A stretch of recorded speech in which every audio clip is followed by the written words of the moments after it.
Mamadou Cissé, vous êtes à la tête du Conseil national de la jeunesse malienne de France. Vous, est-ce que vous avez été surpris par ce putsch, vous qui vivez en France, ou est-ce que vous aviez vent que ce genre d'événement pourrait arriver? Alors, permettez-moi tout d'abord de regretter ce qui s'est passé au Mali, de le condamner, parce que nous sommes en démocratie, et les coups d'État en démocratie doivent être condamnés. Même si, comme on l'a vu dans les vidéos, la foule a accueilli ces coups d'État comme l'étume fin en soi, parce qu'à chaque manifestation du M5, effectivement, il disait que ça allait être... le mouvement du 5 juin. Le mouvement du 5 juin, ça allait être les derniers jours du régime. Donc on voit bien la foule qui était en ville. Nous, en tant que jeunes de la diaspora, on le déplore. On a le mal du pays. Et voir sur les écrans ce qui se passe là-bas, ça nous touche. Moi, au mois de février, j'étais à Kidal. Il n'y avait pas encore l'armée malienne. J'étais invité par le jeune de Kidal, justement pour parler de paix.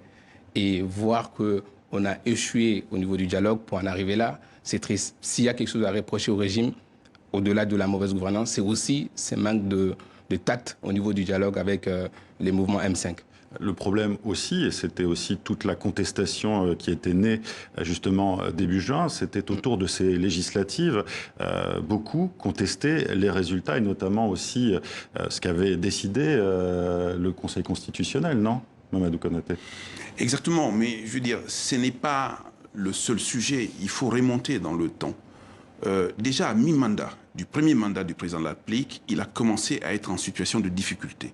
Parce que le président de la République est venu sur la situation sécuritaire au nord du Mali pour lequel il avait pris des engagements francs de pouvoir régler. Il avait été élu triomphalement, hein, justement, après ce qui s'était passé en 2012. Hein. Exactement. Donc il est venu sur le terreau de 2012 en prenant l'engagement vis-à-vis des Maliens que sur son honneur et sur sa dignité, il allait mettre fin donc à cette dislocation du territoire. Il a même fixé des lignes rouges à ce niveau. Il a eu cet avantage de faire signer un accord de paix dit celui d'Alger sans que jamais il ne puisse le mettre en œuvre. Deuxièmement, il est arrivé dans des conditions difficiles pour demander le renouvellement et entre les deux, il y a eu cette révision constitutionnelle pour laquelle également il a été contesté.